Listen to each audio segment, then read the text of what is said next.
সবাই শপথের জন্য প্রস্তুত হবে। প্রস্তুত। তাকিয়া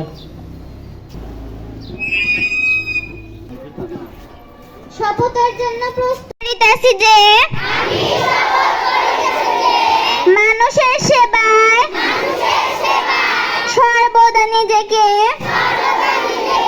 নিয়োজিত রাখিব। দেশের প্রতি অনুগত থাকিব। দেশের একতা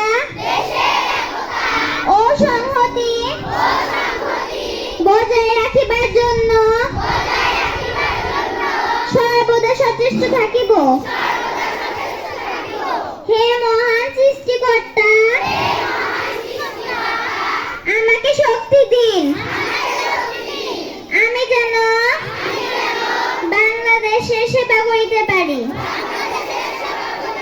এবং বাংলাদেশকে শক্তিশালী ও